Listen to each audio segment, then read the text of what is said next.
de commencer sur Radio Roison. Alors n'hésitez pas à réagir sur les réseaux sociaux Facebook et Twitter. On vous attend nombreux. Alors, vous êtes prêts? Bonne émission.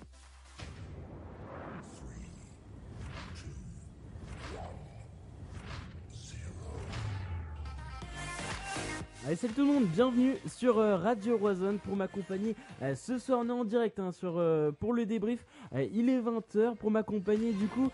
J'ai Arthur, mon co-anime, comment tu vas? Eh ben écoute, ça va très bien ce week-end, voilà. Bonne nouvelle un peu partout, mais mauvaise nouvelle quand même du côté du Stade Rennais ce week-end malheureusement. Ouais, pour la une, en tout cas, parce que les jeunes se sont très bien portés.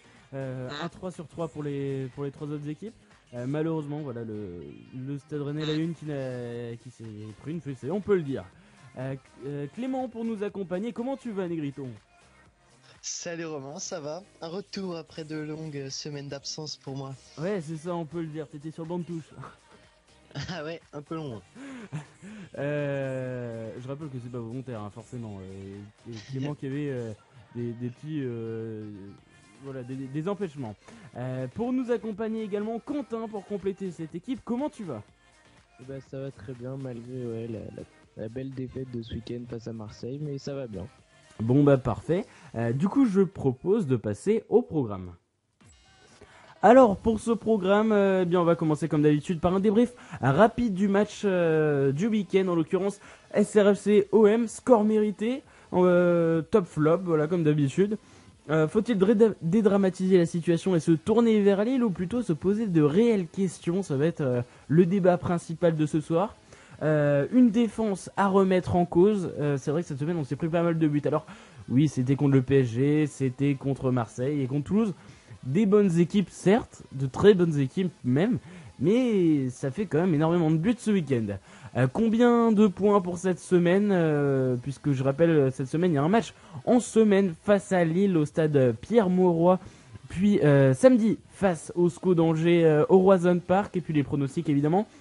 On va revenir, comme je vous l'ai dit au tout début de cette émission, sur les 3 victoires des équipes de jeunes, les U19, la N2 et la R1. Et puis Rennes-Toulouse 4-2, Unou le sauveur. On va évidemment parler de ce match rapidement. Et Rennes-PSG en demi, est-ce faisable? Voilà, donc eh bien écoutez les gars, on est parti pour cette émission. Alors, le débrief rapide du match SRFC-OM. Est-ce que le score est mérité? Je rappelle le score de 3-0 pour l'Olympique de Marseille.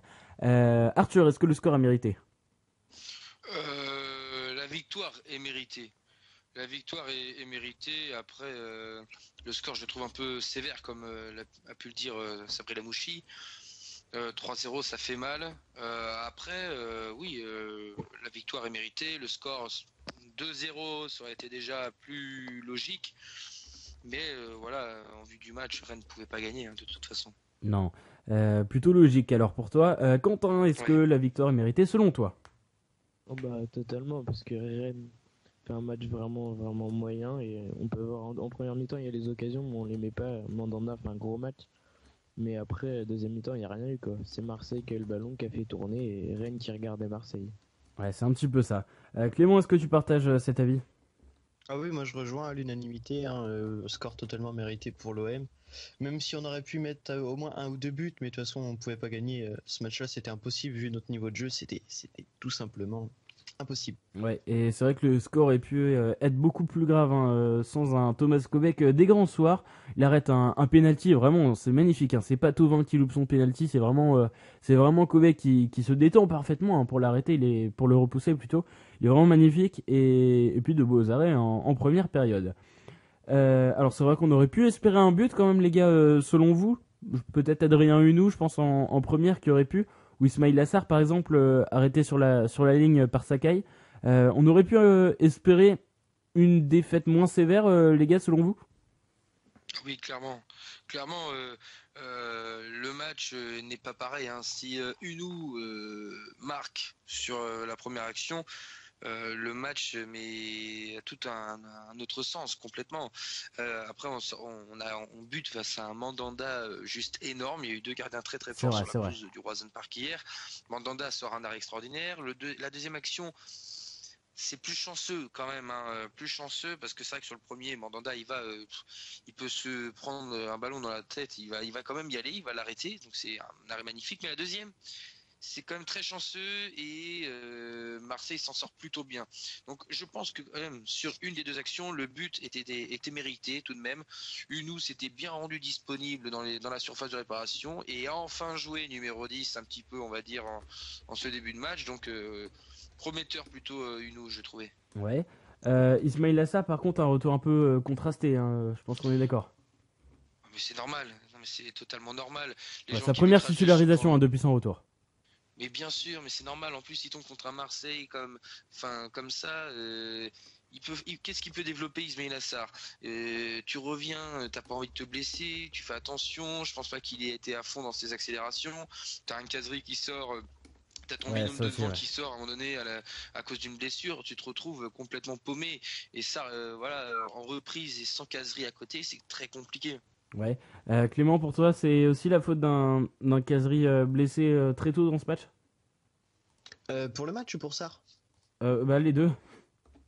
Bah pour le match, non, je pense pas, parce que Kazri, même avec un excellent niveau de jeu, bah à part s'il avait été comme au match aller, je pense que ça aurait pas changé totalement la physionomie du match, parce que c'était pas un joueur qui allait faire la différence. Mais je pense que si plusieurs joueurs avaient été au niveau, je pense notamment à Alias Siliki, bah Ismail Oui, Assar, c'est vrai. même si on peut pas trop lui en vouloir. Si ces trois joueurs-là, par contre, avaient été au top, là oui, ça aurait changé, mais juste la blessure de Kazri, non, je pense pas que ça aurait Ouais, fait, je suis ça aurait eu d'accord un avec grand toi, impact. Clem. Ouais, je suis d'accord avec toi. C'est sûr que Kazri, ça n'a pas non plus eu un énorme impact. Mais en tout cas, quand tu as un joueur comme Kazri qui est meilleur buteur du Stade Rennais, tu le sors du terrain. Et quand tu sais que lui, offensivement, il est capable de garder le ballon et que voilà, tu as un joueur comme ça qui sort, c'est forcément difficile de réagir derrière. Ah bah Bah, oui, oui. on a bien vu que devant, Rennes sans Kazri, enfin, ils sont perdus. Il y a pas de repère devant si Kazri sort, quoi. Moubele était complètement. pas là, donc c'était. Ouais, non. C'était laborieux devant. C'est vrai, Mm. Montbellier qui était absent pour ce match. Valzer sur Twitter, déjà salut à toi Valzer, qui nous dit Salut. Unou, je l'ai trouvé Salut à transparent, je trouve c'est pas avec des gens comme lui qu'on va viser plus haut. Ouais mais enfin il rentre Eh quand ben, même à la écoutez, 85e non, en mais- coupe, il met un doublé, Ouais. c'est quand même lui qui nous qualifie pour les demi. Donc Et bon c'est quand même là-dessus grâce à lui qu'on vise un peu plus haut, c'est-à-dire les demi-finales. Moi, je trouve ça vraiment indigne, voilà, vraiment de le critiquer comme ça. Unou, il a fait un match pour moi moyen, mais ça n'a pas été le pire et ça n'a pas été vraiment catastrophique. Les seules deux actions concrètes qu'on se crée, il est à la réception. Il est à la réception, faut pas l'oublier, ça que si Unou avait marqué le premier ou le deuxième but, tout le monde aurait dit oh il est génial, il confirme sa forme de mercredi. Donc faut pas l'oublier ça non plus. ouais. Quentin pour toi, Adrien Unou un petit peu sévère aussi. Bah, je trouve que quand même, il est pas mal pris en grippe. Parce que je trouve que quand tu regardes les stats, il fait quand même un bon début de saison, faut pas l'oublier. Je Ouais. trouve qu'il a été pris en grippe l'année dernière assez, et là cette année il fait un bon début de saison. Je trouve que c'est un peu injuste Ouais. que tout le monde se jette sur lui alors que finalement bah, il fait pas un si mauvais début de saison, même si bah, là face à Marseille il a pas été mauvais, il a pas été bon. Mais c'était un des bons parmi les mauvais quoi. C'était C'est ça. Ouais. Ouais. Il faut Je pas sais oublier d'ailleurs non plus si- que si- Adrien si Unou. il peut mettre ça. Hein. Il faut pas oublier non plus qu'Adrien Hunou, du fait de la blessure de Wabi Kazri, n'a absolument pas joué à son poste. Il jouait quand même buteur en fin de match. Ce qui Oui, n'est... à la fin il a été déplacé buteur. Ah oui, C'est justement en plus de ça. Donc il, Mais- il- il ce est qui n'est absolument quand pas même- son poste. il accepte, n'empêche tous les postes qu'on lui propose, hein, mine de rien. Ah oui, il a fait 10, il a fait milieu gauche, milieu droit, maintenant buteur. Ouais, non, c'est vrai que... Moi, on peut pas trop lui en vouloir, je pense. Cette saison, Adrien Hunou, c'est 5 buts, une passe D en 13 matchs. C'est le meilleur buteur de la Coupe de la Ligue avec 3 buts en 3 matchs. 2 buts du coup en Ligue 1 cette saison, une passe D. C'est vrai qu'on pourrait peut-être en attendre un petit peu plus, mais pour un joueur qui oscille entre le banc Qui joue presque pas, ouais, ça va. et être titulaire, je trouve que c'est plutôt correct. Alors, il est évidemment pas dans les tops, mais il est peut-être pas dans les flops. Alors, justement, on va en parler de ces top flops. Allez, Quentin, pour toi, si tu dois trouver des tops côté rennais, ah, hormis, ouais, bah allez, déjà Koubek, et sinon, ouais, Koubek et sinon bah peut-être Amari Traoré à la limite et Gélan. Mais Sinon, les flops, t'avais Sarr quand même qui était pas très bon. Elias Siliki aussi qui s'est fait manger par Luis Gustavo pendant tout le match. Ouais. Luis Gustavo, il fait un super match. Vraiment. C'est vrai, très très bon Luis Gustavo, à peu près comme d'habitude. Un très bon Morgan Sanson également au milieu. Arthur, pour toi, si tu dois trouver deux tops. Bah, Unou. Enfin, dans les tops. Comme disait très bien Quentin, c'est un des bons parmi les mauvais. Je mettrais Unou et bien sûr Koubek. Koubek qui fait un très beau match qui nous évite de s'en prendre un petit peu plus. Voilà. Après, en flop, je mettrais pas non plus Amari Traoré ni rien. Amari Traoré m'a paru assez conquérant, a l'envie de bien faire en première période surtout. Il a fait des choses pas très intelligentes en deuxième période. Il a pas trop réfléchi. Léa Siliki qui peut-être peut rentrer dans les flops parce qu'il s'est fait totalement manger par son peut-être son manque d'expérience ou alors voilà son apprentissage aussi par Luis Gustavo qui prenait une place incroyable dans le milieu de terrain, qui a justement eu le monopole de Gustavo juste incroyable. Donc Léa Siliki était un peu effacé et forcément moi je mettrais ça en flop. Ouais, c'est vrai, Sarr qui n'a vraiment pas été énorme sur ce coup. Pour moi, si je dois trouver deux top, du coup, je mettrais Thomas Koubek, évidemment, qui a été très bon en première période. Bon, en deuxième, il ne pouvait pas faire grand-chose. On n'a pas grand-chose finalement à lui reprocher sur ce match. Il nous a même sauvé beaucoup d'actions. Après, si je dois Peut-être le troisième but. Bah ouais, moi j'ai trouvé ça Ouais. bizarre aussi, ouais. Troisième but. Ouais, après, Rami Ben Sebaini lâche un peu tôt aussi. devant. Rami Ben Sebaini lâche un peu tôt aussi. Ouais, quand même, ouais. Ouais, sinon après, si je dois trouver un deuxième top. Je sais pas si vous avez vu la note vous ce matin là. 6 pour Koubek. La note de Benjamin André. La note de André Vous 3. avez vu la note de Benjamin André dans West France là. 3 ou 4. Ça m'a. Non, 3... il a eu 2,5. Ah, dans Ouest France. Ah oui, pas l'équipe. Ouais, Ouest France, ouais. Il a eu 2,5. Alors moi, je voulais vous poser la question, est-ce que vous trouvez ça sévère ou quoi? Parce que moi, j'ai trouvé ça juste hyper sévère. Mais là, je trouve qu'en soi, bon, il a fait un bon match contre Toulouse, contre Paris, il avait été fantomatique. Comme hier. Ouais, hier, je l'ai pas trouvé très bon non plus. Alors, 2,5, c'est vrai que c'est hyper sévère. On l'a mais... pas vu. Bah ouais, Soit les Siliki ou André, c'était inexistant. Ils se sont fait manger dans tous les domaines. Ils ont rien touché du match. Le milieu marseillais. Et quand on regarde, Brandon a eu 5,5. Et quand on regarde, ah oui, Brandon, moi je l'ai trouvé très bon. Ouais. Très intéressant de Brandon. Très intéressant, ouais. Ouais, bah du coup, ouais, si je devais mettre un deuxième top, ouais, je mettrais peut-être Brandon parce qu'il a essayé de se dépatouiller, il a essayé. Je trouve que c'était un petit peu lui qui a essayé de remettre Rennes sur le bon rail et avec son envie et sa percussion, je l'ai trouvé plutôt intéressant en seconde partie donc ouais, je dirais peut-être Brandon. Pour toi, justement Clément, qui n'a pas donné tes deux tops. Excuse-moi Romain, ouais. J'avais une question à poser avant qu'on passe à un autre sujet. Vite fait sur Twitter pour avoir vraiment un avis encore sur Adrien Hunou. Voilà, si les supporters rennais qui le suivent sur Twitter pensent Adrien Hunou un bon début de saison. Est-ce que voilà, c'est un joueur qu'il faut encore laisser du temps de jeu, à qui il faut laisser encore du temps de jeu. Voilà, avoir une question comme ça sur Twitter où on pourrait avoir vraiment un avis objectif sur Adrien Hunou, quoi, et en fonction de son match aussi en Coupe de la Ligue, et son match qu'il a pu donner hier soir, ou alors sur ses autres prestations. Moi, j'aimerais bien voir vraiment un avis de tout le monde sur Twitter. Ah bah écoute, je vais lancer le sondage, alors hashtag Radio Roison. Je vais lancer le sondage, n'hésitez pas à y aller. Valzer, juste avant de te demander ton avis, Clément, sur tes deux tops, qui nous dit Léa Siliki et André émoussé, je trouve, et Flop mais cher, qui nous coûte encore un penalty, c'est vrai, mais qui n'a pas été dégueulasse non plus dans le match, mais qui n'a pas été. Penalty, je trouve que c'est Thauvin qui va vers Méchard. Enfin, je veux dire, Méchard il bouge pas, bon, il y a penalty, mais c'est un peu comme le. Méchard, à chaque fois qu'il est titulaire, c'est penalty. Et c'est un peu comme le péno finalement de. Il a pas fait un mauvais match. Non, non. Non, mais c'est encore un penalty pour Méchard à chaque fois, quoi. Oui, mais ce péno, c'est un petit peu, c'est le même péno que contre Toulouse, qui n'est pas sifflé d'ailleurs. La faute de Gélin, c'est la même, c'est le joueur qui va sur le côté, c'est un piège, c'est un piège. Tu vas sur le côté, bon bah, voilà, t'es obligé de mettre ce pied-là. C'est différent. Il peut pas l'éviter, Méchard. C'est Thauvin qui vient vers Voilà, Méchard, c'est ce que je dis. C'est ce que je dis, c'est un gros piège. C'est pas comme, je sais plus, alors je pourrais plus vous citer le match, quand il fait un tacle par derrière et que là c'est totalement maladroit. Là, bon, c'est un piège.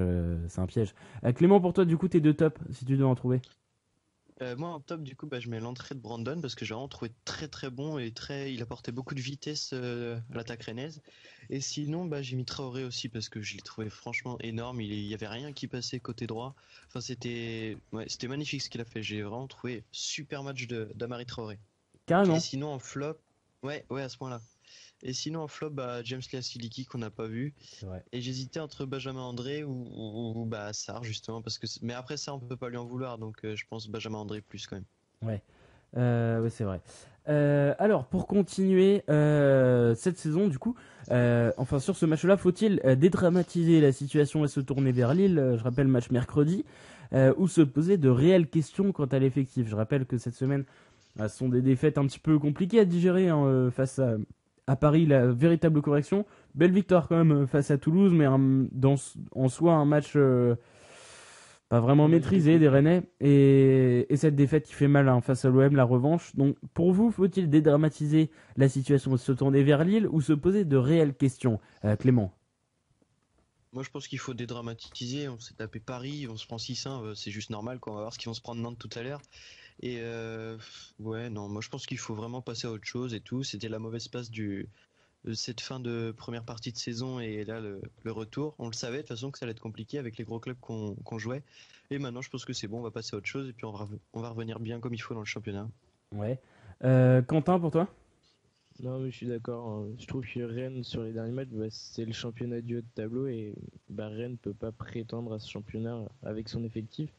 Et je pense que là, on va rejouer des adversaires qui sont à notre niveau. Et je pense que oui, on va faire une bonne semaine et ça va faire du bien au moral, je pense, parce qu'enchaîner les défaites comme ça c'est pas super bon. Ouais. Plutôt d'accord aussi. Arthur? Écoute, moi je suis plutôt d'accord aussi avec les gars, mais est-ce que quelque part on n'était pas préparé aussi à ces résultats? Moi j'étais pas forcément préparé à prendre 11 buts en une semaine parce que je trouve ça énorme et on va en reparler de toute façon juste après. Mais quelque part, on s'y attendait. Moi, j'avais l'espoir de faire quelques résultats, comme voilà la Coupe de la Ligue. J'avais l'espoir de faire un résultat contre Monaco. Voilà, on n'a pas eu ces chances-là. On va dire que les 4 matchs, voilà, PSG, Monaco, Marseille et Paris encore en Coupe de France, ces 4 matchs-là, on les a perdus et on les a perdus contre les 3 premiers. Donc, au final, ça fait mal parce que tout ça se passe dans un temps assez court, mais quelque part on était un petit peu préparé, on aurait pu sentir venir aussi. Mais comme dit Quentin, on va rejouer voilà, des équipes quelque part de notre championnat et on va se concentrer sur la semaine qui arrive, qui est très importante, car il faut prendre des points et surtout pas laisser Lille revenir à notre hauteur. Ouais. Oui, non, c'est vrai. Lille, qui est un peu en ballottage, hein, une équipe plutôt moyenne avec, je le rappelle, Christophe Galtier maintenant à la tête. C'est vrai que Lille, Ah c'est oui. une équipe qu'on peut avoir. On peut les battre, hein. Lille, ce serait pas un exploit, hein, ce serait même très possible. Vous y croyez à cette victoire? Bah non, on va en parler juste après justement, parce que je rappelle qu'on joue Angers. On va en parler dans la partie juste après par rapport au point cette semaine. Et du coup, pour vous, est-ce qu'il faut vraiment poser de réelles questions? Est-ce que c'est vraiment un drame de s'être pris vraiment autant de buts et surtout d'avoir perdu comme ça, notamment face à Marseille ce week-end. Du coup, Arthur. Excuse-moi, je t'ai mal entendu, Rome. Est-ce que tu peux répéter parce que c'est un petit peu coupé? Bah, est-ce que pour toi c'est vraiment un drame de s'être pris 3 buts contre Marseille et d'avoir mal joué comme Oui. ça ou ouais. Ouais, comme je viens de le dire, c'était un petit peu flatteur ce score pour Marseille. 3 buts, ça fait mal parce que, comme j'ai pu le dire là, on s'en prend 6, 4, on s'en prend 10 contre Paris en même pas un mois, en même pas 2 semaines. Le seul score à la limite, moi qui me rassure, c'est contre Monaco où on a su un petit peu mieux défendre. Mais c'est sûr que le 3-0 contre Marseille fait très mal. On prend beaucoup trop de buts. Quelque part, voilà, la défense est assez fébrile. On joue aussi contre des grosses équipes, des gros cylindrés, donc voilà aussi. On va voir comme on le disait combien va prendre Nantes ce soir, mais dans l'esprit aussi il faut avoir ça aussi à l'idée, parce que Rennes est une équipe joueuse, Rennes est une équipe qui ne refuse pas le jeu cette année et personne ne pourra dire le contraire. que là ce soir, moi ça me surprendrait pas, j'aimerais que Nantes en prenne quelques-uns, hein, comme nous bien sûr, mais ça me surprendrait pas que Paris gagne 1 ou 2-0 seulement. Ouais. Et à la limite, ce serait limite un nul, ça me choquerait pas du tout. Parce que Nantes n'a pas cette volonté de jouer, Nantes a cette volonté de mettre le bus et de casser le jeu comme un Montpellier qui ne va pas avoir envie d'entreprendre des idées et de créer le jeu en plus à la maison. Et Rennes, au contraire, voilà, quitte à s'en prendre 6, ça fait mal, mais Rennes est volontaire et a envie de jouer. Et ça paiera de toute façon, cette manière de faire. Ouais. Après, on a entendu plusieurs fois en conférence, et c'est vrai que c'est un petit peu dommage. On entend face au Paris Saint-Germain en championnat, on n'a pas essayé de jouer assez. Face à Monaco, on entend, on n'a pas essayé. Non, oui, on n'a pas essayé de jouer assez. Là en coupe, on entend, on a essayé de trop jouer. Face à Marseille, on entend, on n'a pas. Enfin, je sais pas, ça change de version et je sais pas, c'est bizarre. Non, mais moi j'ai toujours eu cette version-là, si tu veux, de dire que Rennes est une équipe joueuse, puis surtout la Mouchi, que Rennes va au contact, n'a pas peur et ne rechigne pas la tâche. On a beau perdre 4-1, même hier dans le temps additionnel, on perdait 3-0, il y avait un Bourigeaud qui était tout le temps combatif, un Brandon qui allait tout le temps de l'avant, et ça c'est remarquable parce que il y a des équipes à 3-0, laisse tomber, hein, c'est tout le monde derrière, on évite de s'en prendre 6. Que Rennes, Ah ouais, non, pas t'as du tout. 0-0 aussi. Ouais, non mais voilà, non mais complètement. Que Rennes, au contraire, va vouloir changer, essayer de faire changer, basculer les choses. Et comme on a pu le voir contre le match contre Paris en championnat, le premier, où on perdait 2-0, on est revenu à 2-1.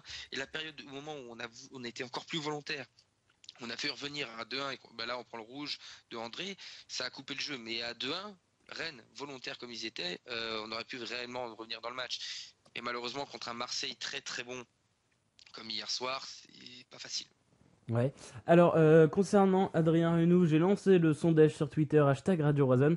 Que pensez-vous d'Adrien Hunou cette saison? Très bon, plutôt bon, joueur moyen ou trop fébrile? Vous nous donnez vos avis sur #Radio Razan. On a déjà 3 réponses. Alors, Manje Quigno alias Pierre de l'équipe qui nous répond inutile, jamais dans le jeu, quelquefois à la réception des ballons. Géligno, dédicace à toi Xavier, peut-être que tu nous écoutes. Joueur honnête qui se bat dès qu'il a sa chance, impliqué et buteur. Et Amarino, alias Kaku, grosse dédicace à toi, qui nous dit rate une énorme occasion, mais peut-on lui en vouloir vraiment? Pas sûr. Sinon, je trouve qu'il court beaucoup, mais dans le vent, quoi. Trop peu d'impact, vision de jeu trop médiocre, un bon remplaçant pour moi, pas plus. Bon, du coup, vous êtes plutôt sévère pour l'instant concernant Adrien Hunou. Alors, est-ce qu'il y a pour vous une défense à remettre en cause? Alors, je parle pas forcément de ce week-end, mais pour vous, est-ce que la ligne de 4 est à remettre en cause, allez Clément? Euh, je pense plutôt dans la charnière centrale, ouais. Moi déjà, je mettrais pas mes chers. Je sais pas pourquoi Niagnon était sur le banc. Il y avait une explication ou c'est juste un choix de l'entraîneur, je sais pas. S'il avait mangé trop de gâteaux pour son anniversaire. Ah d'accord, ok. Donc Non, toujours non, la non. même chose. C'est pour la vanne, on souhaite évidemment un joyeux anniversaire à Joris Gagnon et Benjamin Bourigeaud aujourd'hui, Joris Gagnon hier. Et non, vraiment aucune information là-dessus. Je Ouais, pense qu'il voulait bah, conduire la même charnière que sur les derniers matchs, hein, finalement. Du coup, pour toi?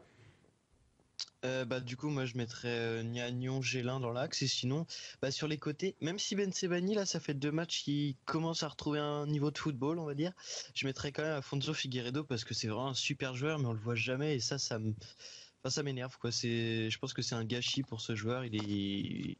Et puis en plus à chaque fois qu'il rentre il est volontaire, il apporte énormément de choses donc je comprends pas trop pourquoi on le laisse sur le banc quoi. Oui, bah, tu sais très bien que je partage ton avis, puisqu'à chaque fois Bah je oui, le oui. dis, mais je suis totalement d'accord avec toi, hein, forcément.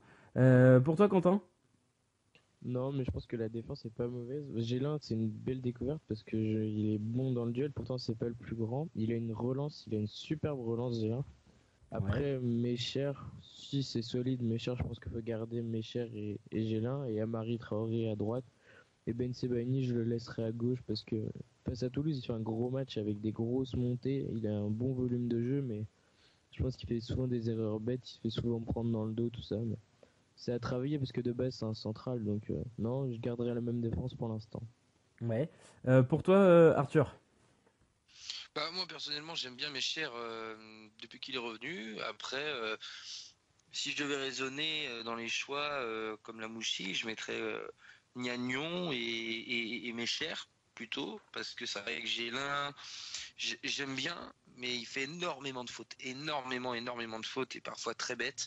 Et l'avantage de Gélin, par contre, c'est qu'il a une relance extrêmement propre, et il est capable de t'envoyer des ballons millimétrés vers les attaquants. Donc après, moi je mettrais Méchère sur. Arthur. Puis à gauche, à gauche là, avec un Ben Sebaini comme on a pu voir contre Toulouse, contre l'OM, moi je signe, ok Ben Sebaini, j'avais passé le coup de gueule la dernière fois, et Ben Sebaini là vraiment, ok, moi j'ai dit ok dans ce sens-là, pas de souci, mais surtout pas un Ben Sebaini de début de saison quoi. Non. Ouais, je vois. Sinon Afonso. Ouais, oui, il y a cette option également, mais ça a pas l'air en tout cas d'être de l'avis de la Mouchi pour l'instant. Ah non. Alors, on va continuer. Combien de points pour cette semaine? Je rappelle qu'on se déplace à Lille ce mercredi, puis on a la réception d'Angers ce week-end. D'ailleurs, normalement, on y va avec Arthur et Gus de l'équipe. Alors, quels sont vos pronostics? Combien de points sur 6 cette semaine? Je te laisse commencer, Quentin. Ouais. Je pense aller à 4 points, une semaine à 4 points, une victoire en nul ou même les 2 victoires pour se relancer parce que je pense que ça va faire du bien au groupe. Mais ouais, une semaine à 4 ou 6 points, je pense que c'est largement faisable vu le potentiel du groupe. Ouais, alors pour moi, je vais le dire, pour moi ça va être 4 points, je suis d'accord aussi. Alors, victoire face à Angers au Roison Park, ça serait très très important. Et un beau nul, ce serait bien contre Lille. Alors une victoire encore mieux. Mais je vois des buts. Je vois un beau match nul avec des buts. Et puis le retour d'Ismaïla Sarr en confiance, j'aimerais bien. Pour toi, Clément? Bah, les 6 points, moi, clairement. Enfin, là, si on peut pas avoir cet objectif-là contre Lille et Angers, c'est un peu grave vu notre effectif, quoi. Donc, pour moi, 6 points. 6 points sur 6. Et enfin, Arthur. Arthur, est-ce que tu es là? Ouais, je suis toujours là. Alors, Ouais. combien de Non, points sur 6? moi je vois plutôt 6 points. 6 points aussi, comme Clément, 6 d'accord. points, pourquoi partir Bah ouais, 6 points, pourquoi partir défaitiste alors que c'est 2 matchs totalement à notre portée.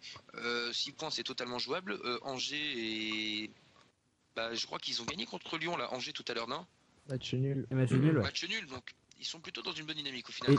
Et Lille qui revient sur une victoire à Caen hier. 1-0. Donc c'est ça. En plus, pour aller jouer à Caen, c'est pas facile. Donc on va dire que pour moi, le match le plus compliqué, ce sera à Lille, forcément. On a totalement nos chances. J'espère que Cazorla est de retour, bien sûr. Et vraiment 6 points, ce serait même une obligation de prendre ces 6 points, une formalité. Alors si on a une défaite contre Angers ou contre Lille, ce serait vraiment une catastrophe? Là, ça commencerait à être inquiétant, oui, clairement. Ouais. Clairement. Quentin, tu partages? Angers est 18ème, donc... C'est ça, Angers 18ème, ouais. On est qu'à 7 points, il faut se dire aussi qu'on est qu'à 7 points de la relégation, les gars. Oui, c'est ça le problème, oui, c'est surtout ça, parce que notre classement, d'accord, mais il faut regarder derrière. Ouais, mais dans ce championnat aussi, tellement tout va tellement Alors, vite. De la 9ème match revient 6ème, quoi. De la 9ème à la 17ème place, il n'y a que 4 points. C'est vraiment fou. C'est dans un mouchoir de poche, hein. Ouais. Et à l'inverse, nous sommes à 5 points. Non, à 5 points de Nice qui est 6ème. Donc probablement l'Europe. Alors, donc voilà. Alors pour les pronostics, vous voyez donc 2 victoires. C'est ce que vous disiez. Quentin, du coup, toi qui hésitais entre le 4 et les 6 points, contre Lille, tu vois quoi? Non, mais contre Lille, je vois un match plus simple et moins fermé parce que Lille joue au foot, donc 2-0. Non, mais non, pas Lille. Lille joue pas du tout au foot. Mais bien sûr que avec si. Galtier, mais pas du tout. Ce sera moins fermé que face à Angers. Angers à l'extérieur, ils vont venir défendre, c'est tout. Alors que Lille, à domicile, ça jouera plus, je pense. Ouais, Lille, je pense que ça va jouer aussi. Hein. Non, je pense que 2-0 pour Rennes face à Lille et 2-1 face à Angers. Moi je suis plus partagé vraiment, je dirais un match tendu face à Lille. Vraiment Lille avec de l'envie parce qu'avec Galtier c'est pas le même Lille. Ça donne de l'envie hein, face à Caen et gagne ce match 1-0. Faut le dire, hein, c'est compliqué d'aller jouer à Lille, d'aller jouer à Caen pardon. Franchement chez eux ça va être le premier match de Galtier à domicile. Je sais vraiment pas. Clément, pour toi, du coup, face à Lille, tu vois quoi? Lille, moi je veux une victoire 2-0 comme Quentin, je crois qu'il a dit. Et sinon contre Angers, bah oh là là, Victoire je sais pas obligatoire. du tout. Je pense que ça peut être un match piège aussi. Ouais, 2-0 quand même. Ouais. Pour toi, Arthur, du coup, face à Lille et Angers? 2-1 et 3-0. Une belle victoire alors contre Angers pour toi. Bah, face à Angers, bien sûr. Victoire facile? Pas facile. Pas facile, forcément. Non, Rien n'est 3-0 pas facile, hein, c'est sûr. Mais non, rien n'est facile. Non, mais rien n'est facile, franchement. 3-0, c'est une victoire, voilà, avec Compliqué, la ouais. manière, face à Angers qui aura essayé de défendre, mais pas forcément facile. Non. Bah, en tout cas, un but d'Ismaïl Lassar sur ces deux matchs, ça serait bien pour le remettre en confiance, en tout cas. 2 triplés. Oh, bah oui, carrément. Pourquoi pas? Carrément. Allez. Donc voilà. Alors, je rappelle, hier, il y a eu plusieurs victoires, en tout cas. Ce week-end, on va faire un petit point par rapport aux équipes de jeunes. Alors, justement, je vais lire vos commentaires sur Twitter, puisque nous avons plusieurs réactions concernant les sondages notamment. Alors, David L qui nous demande des recrues à venir. Eh bien, écoute, on peut pas en dire plus pour le moment. Nous n'avons pas grand chose. En tout cas, cette semaine, niveau mercato, ça a été plutôt plat. Donc, voilà, niveau recrutement, pour l'instant, on n'a vraiment aucune information fiable. Et par contre, pour ce qui est des départs, eh bien, ça a été dit par Olivier Létang cette semaine. Ça sent pas bon pour Persic, qui ne serait pas dans la voie de prolonger son contrat. Lui qui arrive en fin de contrat au Stade Rennais en juin. Ça sent très mauvais pour Persic, donc à voir ce que ça peut donner. En tout cas, c'est vrai que je le dis sincèrement, je l'ai déjà dit, mais pour moi, ce serait une énorme déception de voir Persic partir libre, qui plus est. C'est un très bon joueur qui a été réveillé sous le maillot de Rennes, et ce serait vraiment très dommage. Déjà de le voir partir libre parce que visiblement les contacts n'ont pas l'air super avec la nouvelle présidence, mais aussi je pense un petit peu à un discours qu'avait tenu Paul-Georges Ntep il y a pile un an, qui disait qu'il prolongeait, non, il y a 1 an et demi pardon, qui disait qu'il prolongeait pour donner comment dire, pour que le Stade Rennais perçoive un montant, puisque c'est le club qui l'avait révélé. Je sais pas si vous vous souvenez de ça. Si, ouais, en Si, si. effet. Et je pense En qu'avec juin, Persic, ça devrait être à peu près pareil. Enfin, je sais pas, je suis plutôt Après, déçu. Alors j'y après, réfléchissais. est-ce que c'est vrai? Ouais, Quand tu vas-y. regardes la concurrence, je pense que c'est la concurrence qui fait peur parce que dans la hiérarchie, t'as James Lalisiki qui s'est révélé cette année, on peut le dire. Ouais, T'as je pense André, qu'il peut t'as avoir peur assez Gourcuff. vite. Si Persic y reste, c'est même pas sûr qu'il joue. S'il part libre, il a beaucoup plus de chances de trouver un club. Oui. Ah, mais ce serait mieux qu'il reste à toi parce que regarde, là, vu le niveau de Léa Siliki sur les 4 derniers matchs, Gourcuff qui joue un match sur 2, je pense que Persic il a largement sa place. Hein. Ouais. Après, James Lalisiki, il est super jeune. Il sort de la CFA l'année dernière et il a énormément progressé. Et je pense que, enfin, je veux dire, à la fin de saison, je pense que déjà, il aura acquis un bon niveau. Et s'il reste à Rennes, je pense que ça peut devenir un tollé à Rennes, James Lalisiki pour moi. Ouais. Moi, je le prêterais une saison avant. Et là, je finis cette saison-là avec Persic. Ce serait mieux. Ouais, à voir. Après, ouais, c'est tendu en tout cas par rapport à Sani Persic. C'est vrai que personnellement, je serais très déçu de le voir partir libre. Alors après, est-ce qu'Olivier Létang a tout dit? C'est pas dit non plus, hein. Mais c'est vrai que c'est un petit peu dommage en tout cas de ce qu'on a entendu. On attend évidemment d'avoir toutes les versions. Alors, concernant les top flops, Valzer qui lui dit Kobeck assurément. Après, j'ai bien aimé la rentrée de Brandon qui a emmené beaucoup de peps. Je suis totalement d'accord avec toi. Et nous avons un tweet de Crochet qui nous dit top Kobeck, Traoré, les mieux en vue défensivement et Traoré se projetait bien. Flop Lamouchi, changement qui apporte rien. Zéphane sérieux. Oui, mais par contre, je pense que Zéphane c'était surtout dû à une petite gêne de Amari Traoré. Qui a été au duel juste avant avec Sakai, qui s'est pris un gros taquet et qui avait une gêne semble-t-il à l'épaule. Mais je pense que c'est surtout pour ça. Après, pas beaucoup de profondeur de banc, Léa Siliki et André bouffés par Gustavo Sanson, et comme d'hab, Bensé et l'animation offensive. Voilà donc la réaction de Crochet. Alors pour ce qui est bien des résultats des sondages, sur le sondage concernant Adrien Hunou, quel est votre avis sur la saison d'Adrien Hunou? Alors pour l'instant, sur plus de 50 votants, 4% d'entre vous trouvent qu'il est très bon, 35% plutôt bon, 52% joueur moyen et 9% trop fébrile. Donc pour l'instant, vous n'êtes pas vraiment pour Adrien Hunou en tout cas. Alors, un petit point jeune.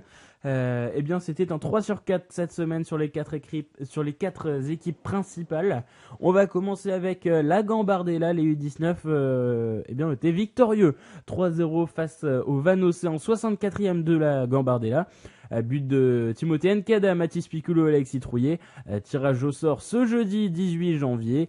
Match dans le week-end du 3 et 4 février. Victoire pour la N2 grâce à une victoire hier après-midi face à Trélissac 1-0 grâce à un but d'Antoine Eke. Les jeunes restent derniers malheureusement à 2 points du 14e. Tout est encore possible malgré le prochain match samedi en fin d'après-midi. Un déplacement au Mans, premier du groupe et vainqueur de la SV2-1 ce week-end.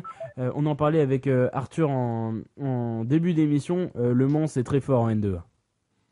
Ouais, c'est très fort. C'est une équipe qui a quasiment que des contrats pro aujourd'hui. Le Mans qui s'est fait remarquer mine de rien en Coupe de France, voilà, malgré leur défaite en 32e, a commencé à revoir un petit bout du monde professionnel et va très certainement, à part un grand renversement de situation, remonter en national et s'installer réellement maintenant dans le monde professionnel, parce que déjà de une, ils retrouvent leur stade, et de deux, voilà, ils ont des joueurs qui sont performants et des joueurs qui sont réellement au-dessus du niveau national 2. Oui, bah en même temps, ça te paraît un petit peu logique. Tu penses qu'ils sont capables de faire un petit peu comme Strasbourg ? Ah oui, non mais complètement, ils ont tout en place. Ils ont des infrastructures dignes d'un club de Ligue 1. Donc pour toi, c'est largement possible. Peut-être encore mieux que Strasbourg. Peut-être. Il leur manque, par rapport à Strasbourg, ce qui leur manque, c'est peut-être le public.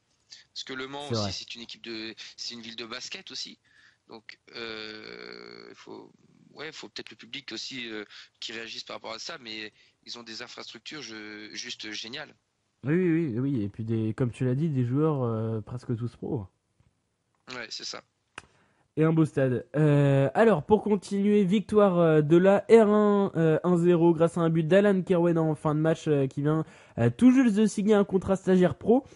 En effet, nous apprenons sur le site stade-rennais.com qu'avec lui, Guillaume Vénant, gardien, Sacha Bois et Arnaud Tadevin, grand espoir, signent tous les 4 un contrat stagiaire pro. À noter que la R1 est première de son groupe et prochain match dimanche prochain à Rennes où ils recevront Plo Hermel, 12e sur 14. Donc les 3 autres équipes du Stade Rennais qui se sont très bien portées ce week-end. Rennes-Toulouse, on va en parler. C'était mercredi, victoire 4-2 au Roison Park. 2 buts en fin de match d'Adrien Hunou, le sauveur, justement, on en parlait. Rentré à la 85e, eh bien, il a mis un but très important à la 86e, puis a libéré le Roison Park à la 92e. Malheureusement, c'est le PSG, on le redoutait. Rennes-PSG en demi-finale au Roison Park le 30 janvier. Est-ce faisable selon vous, Arthur ? Bien sûr. Moi je sais ce que t'en penses, hein, toi Rome, que ouais, c'est quasi impossible, c'est voire impossible. Mais voilà, pour rappeler, on peut peut-être lancer le sondage d'ailleurs. Est-ce que c'est possible sur Twitter, Rennes PSG? Il y a plein de choses qui peuvent fonctionner pour le Stade Rennais. Ouais. Alors très clairement, le PSG a un match tous les 3 jours pendant 3 semaines. Alors je sais pas ce qui se passe là. Il y a des petits grésillements les gars derrière. C'est chez Quentin, ouais. Ouais, allô les gars. Oui, c'est chez Quentin, t'inquiète pas, continue. D'accord. Ok, donc le PSG a un match tous les 3 jours. Il faut le savoir aussi, ça va être compliqué. Il se retrouve après à 13 jours du match contre le Real de Madrid. Je pense qu'à 13 jours du match contre le Real de Madrid, il y a certes une demi-finale contre le Stade Rennais. Je pense que toute l'équipe ne sera pas au complet et ne sera pas comme celle alignée en championnat. Rennes a aussi une fierté à défendre après un 6-1 et un 4-1 pris, ça fait très mal. Donc il faut réagir absolument. Une demi-finale, c'est vraiment, les niveaux aussi sont les mêmes quasiment si on veut, parce que Rennes, ça va être leur petite finale quand même, mine de rien, parce que voilà, si tu bats le PSG, c'est que tu es capable clairement de gagner la Coupe de la Ligue. Et aussi, le PSG, j'avais vu l'interview d'Adrien Rabiot à la fin du match contre Amiens. Dans les douches, il disait à Adrien Rabiot qu'ils en rigolaient, quoi. Ils se disaient, ouais, si on va encore au Roison Park et tout, machin, ouais, d'accord, ça va être pareil. Et au final, après, on a je ne sais plus qui sort, je crois que c'est Meunier qui intervient et qui dit voilà, c'est un match encore plus compliqué que les deux autres. Et je pense que Meunier a raison, que le Stade Rennais va vraiment être revanchard sur ce match et va absolument tout donner, parce qu'aujourd'hui, il faut tout donner sur la Coupe de la Ligue. On n'atteindra pas la 4e ni la 5e place, malheureusement, cette année, je pense. Donc, clairement, c'est faisable. Et ça va être compliqué, mais c'est faisable. Ouais.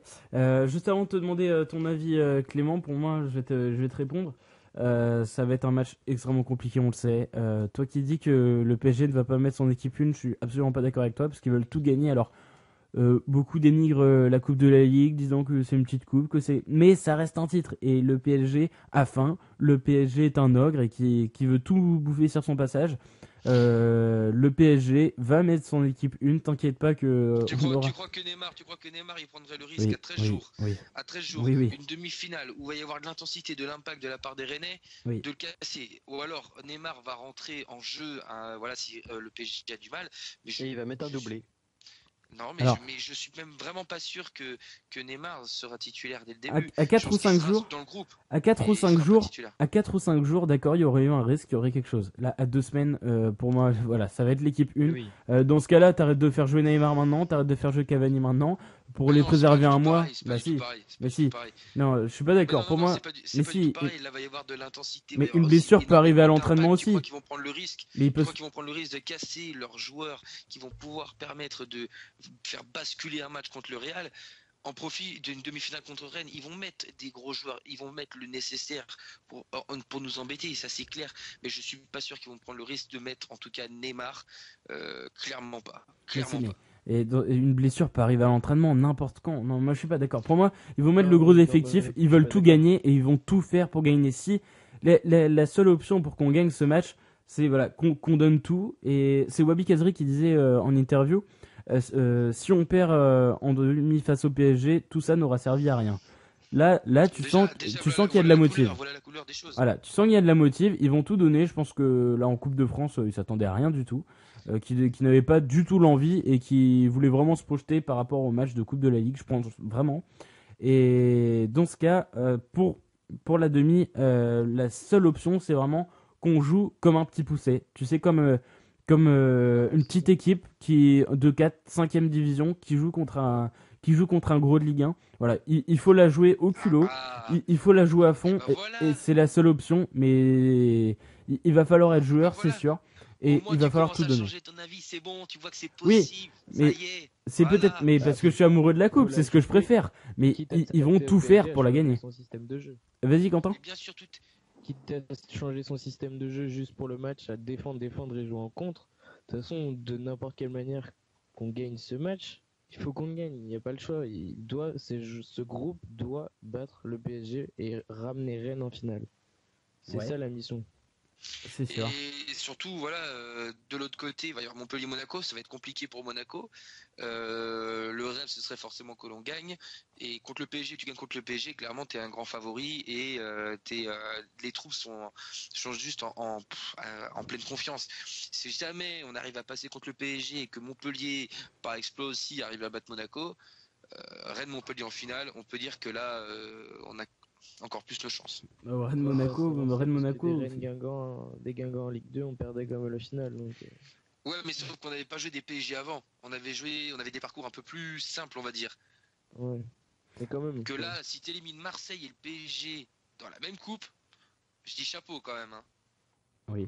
Alors, ça n'arrivera pas. Alors pour toi, justement, Clément. La réaction. Alors moi les gars, je suis beaucoup moins optimiste que vous. Hein. Et puis même sur la composition de l'équipe du PSG, même s'ils mettent la deuxième équipe, c'est quand même Angel Di Maria, c'est quand même Julian Draxler. Enfin, on peut même pas rivaliser quoi. Puisqu'on va encore s'en prendre 4 ou 5 et puis voilà, ça va être fini. Après, Strasbourg a quand même gagné. Tu peux, toujours. Mais c'est du mal. J'ai du mal à y croire. Je ne pense pas du tout. J'aimerais être optimiste, hein, mais il y a toujours un espoir, évidemment, mais très très très petit pour ma part. Ouais. Je pense que de toute façon, on va tout miser dessus. La Mouchi va savoir comment transcender des troupes. De toute façon, je pense que Monsieur le Président aussi passer des messages. Rennes doit absolument compter sur la Coupe de la Ligue cette année s'ils veulent espérer quelque chose en Coupe d'Europe l'année prochaine. Ouais. C'est Après. pour moi la seule et unique solution. Il faut, quitte à oublier, moi terminer 14e, je m'en fous, mais quitte à faire une finale et la gagner. Au bout du compte, avoir une Coupe d'Europe à la clé, moi je m'en fous de terminer 14 ou 15e. Et on n'est pas qualifié en Coupe d'Europe si on gagne la Coupe de la Ligue. Si. Mais non, c'est pour les barrages ou je sais pas quoi, il reste encore 2 matchs. Non, c'est en Coupe de Oui, France. tu joues l'Europe. C'est en Coupe de France. Oui, mais c'est les barrages pour jouer en Europe. Oui, il y aura un match de barrage, mais en Coupe de France, voilà, il passe 2 matchs. Oui, mais après voilà, les barrages, Rennes, ça les a toujours réussi par contre. Ah bon? Ça dépend contre qui tu tombes. Ouais, Intertoto contre la Juventus de Turin. Oui, non mais là, les gars, on parle de Zizou, on parle de Del Piero, les gars. Et à l'époque, mais là, à chaque fois, quand on jouait contre le FC Sion, quand on jouait contre l'Étoile Rouge de Belgrade, ou quand on jouait contre des équipes comme ça a toujours passé. Donc, et puis on n'était pas favoris surtout. C'est clair. Alors là, il y a une réaction de Johan sur Twitter, d'ailleurs, de grosse dédicace à toi, qui nous dit on vient de prendre 4-1 et 6-1, mais bon, donc visiblement qui n'est pas très optimiste, et puis on peut le comprendre. Alors, pour ma part, je suis en train de penser à un truc qui peut se passer. Ce match est dans 2 semaines, donc ça va arriver vite, oui, mais on est au mois de janvier. Il faut penser qu'il nous reste donc 2 semaines de mercato. Donc oui, bien sûr, il peut y avoir des renforts. Avoir le buteur. Voilà. Oui, il faudra le buteur avant. Donc, de toute façon, le mercato arrive le 31. Je dis absolument pas que c'est un joueur qui va faire changer le match et l'équipe. Mais si tu fais débuter ton buteur pour son premier match face à Paris, donc qui connaissent pas, je pense à Boaké par exemple, mais n'importe qui, Loïc Rémy, n'importe qui ne le connaissent pas vraiment et qui savent pas vraiment comment l'apprivoiser, on peut avoir des surprises. On sait jamais. Le premier match d'un joueur, on ne sait jamais. Donc, franchement, pourquoi pas. On peut toujours y croire. De toute façon, si on recrute, on l'aura pour Rennes PSG, quoi qu'il arrive. La fin du mercato, c'est le 31 janvier à minuit. Ça m'étonnerait qu'on fasse nos dernières affaires le dernier jour. Ça m'étonnerait bien. Sous Gourcuff, c'était impossible. Sous la Mouchi, on ne sait pas. Ouais, enfin, ça m'étonnerait. La manière dont s'organisent les choses avec les temps, c'est que certes, il veut prendre son temps, mais il veut quelque chose de qualitatif. Il veut pas s'y prendre à la dernière minute. Hein. Oui, c'est sûr. La preuve pour l'opération dégraissage, il fait son maximum, je pense. Ouais. Vous pensez qu'il y aura des départs là toujours, parce que beaucoup s'inquiètent sur les réseaux, comme quoi on est déjà à la mi-mercato, il y a rien du tout dans le sens des départs ou des arrivées. Arthur, tu crois encore à des départs ou des bonnes arrivées qualitatives? Je pense que va y avoir des départs forcément. Si on le bloque à Rennes, ça va être compliqué. S'il faudrait qu'il parte. Afonso, faudrait qu'il aille trouver du temps de jeu ailleurs. Des jeunes qui n'ont pas forcément de temps de jeu, faudrait aussi qu'ils partent. Mais je pense une arrivée sûre d'attaquant et une deuxième arrivée. J'aimerais énormément avoir un milieu central à MDC vraiment très très bon, très récupérateur. Ça déjà, si on a un MDC très très bon et qui est capable de faire la différence face à un PSG, ça peut aussi faire mouche. Hein. Donc je pense deux joueurs, pas plus au maximum, un sûr, mais 2 éventuellement. Ouais. Quentin, pour toi, on peut encore espérer quelque chose? Ah bah de toute façon on n'a pas le choix parce que par exemple Moubili, ça serait bien de le vendre pour récupérer des sous et derrière directement investir sur un vrai buteur. Donc ça parlait de Prijovic là du PAOK. Ça paraissait bien avancé mais finalement on n'en entend plus parler depuis 2 jours, donc je sais pas trop, mais il faut vraiment trouver un buteur et un défenseur gauche aussi. Parce que je suis désolé mais Ben Sebaini il est central à la base, Ball je sais plus du tout où il en est, il est blessé, il joue pas et Afonso on lui donne pas de sa chance. Donc je pense que ça sera aussi une des priorités de trouver un vrai défenseur gauche solide à Rennes. Ouais, c'est vrai. Alors Johan qui répond à son tweet et qui dit le mot c'est espérer, même si on va toujours espérer si on tient plus de 10 minutes face à Paris. C'est plutôt vrai. Il faut pas oublier, les gars, quand même, que Amiens, ils ont tenu comment Ils ont perdu 2-0, je crois. 2-1. Ils ont tenu. Non, 2-0, 2-0, 2-0. Mais à 10 contre 11. Ouais, à 10 contre 11 pendant plus d'une heure. Et c'est le gardien qui est sorti. Ça, c'est remarquable. 2-0. Ils avaient mis l'équipe type, hein, Paris. Et voilà, pour voir que tout est possible. Tout est possible. Ouais. Pour toi, Clément, du coup, ce serait possible encore des arrivées ou des arrivées qualitatives, comme je dis, ou du dégraissage encore? Bah, je sais pas si ça pourrait arriver, mais ce serait quand même pas mal parce que là, depuis le début de la saison, et d'ailleurs, ce qui est incompréhensible, c'est qu'on marque des buts sans buteur. Donc ça, d'ailleurs, c'est un petit peu bizarre, mais ce serait quand même pas mal d'en avoir un vrai, avec un vrai instinct de buteur, quelque chose qui tienne la route. Et sinon, si Persic s'en va, un milieu de terrain, ce serait pas négligeable non plus, je pense, parce qu'à part André, là, Léa Siliki, même s'il est jeune, faut lui donner sa chance, je suis d'accord, mais là, du coup, ça fait quand même, il est sur une série assez mauvaise, quoi. Donc, franchement, si Persic s'en va, ce serait vraiment, vraiment bien de recruter un milieu. Et Ouais. puis, comme tu dis, l'attaque de Rennes, on n'a pas forcément de buteur et on marque quand même. Faut pas négliger aussi le fait que Rennes est la 6e meilleure attaque de France Oui. et sans serial buteur, on va dire. Donc ça aussi, ça peut être intéressant comme statistique pour prouver aussi que le Stade Rennais, s'ils ont un buteur, un vrai de vrai, ça peut faire mal. C'est vrai, c'est vrai. On peut toujours espérer. En tout cas, on verra bien par rapport à la suite de ce mercato.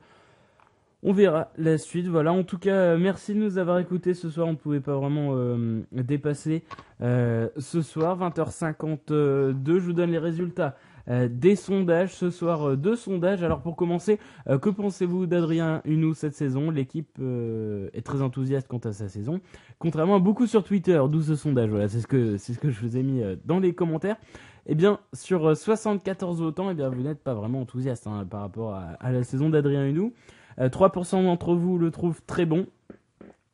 38% d'entre vous le trouvent plutôt bon. 51% joueur moyen et 8% trop fébrile. Sur le deuxième sondage, Rennes PSG en demi, est-ce faisable selon vous?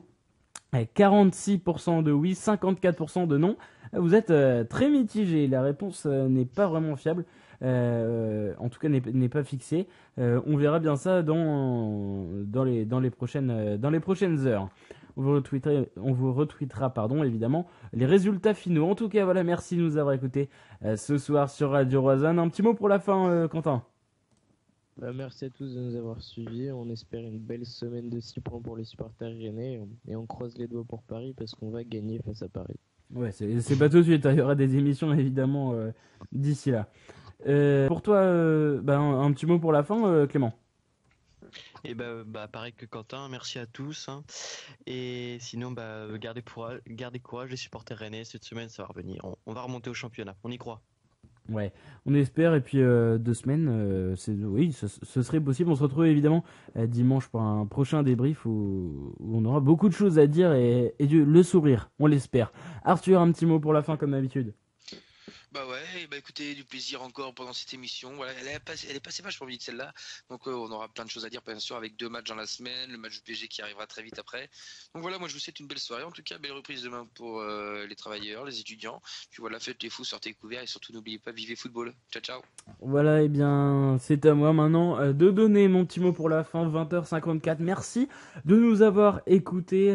C'est vrai que ce soir on n'était pas en live Facebook, donc vous étiez un petit peu moins à nous écouter, mais en tout cas merci d'avoir suivi cette émission ce soir en direct sur radio-roazhon.com. C'est vrai qu'on fait rarement les émissions, enfin il y a toujours l'émission sur le site, mais beaucoup d'entre vous nous écoutent via le live Facebook. Donc vous retrouverez cette émission en replay sur YouTube, et si vous êtes actuellement en train de l'écouter en replay, on espère que nos pronos seront véridiques et peut-être 2 victoires cette semaine. En tout cas, on l'espère. Voilà, merci à vous de nous avoir écoutés ce soir sur Radio Roazhon, sur le débrief comme d'habitude tous les dimanches de 20h à 21h. On se retrouve évidemment dimanche du coup pour un prochain débrief. Merci à tous et bonne soirée sur Radio Roazhon. Très bonne semaine à vous.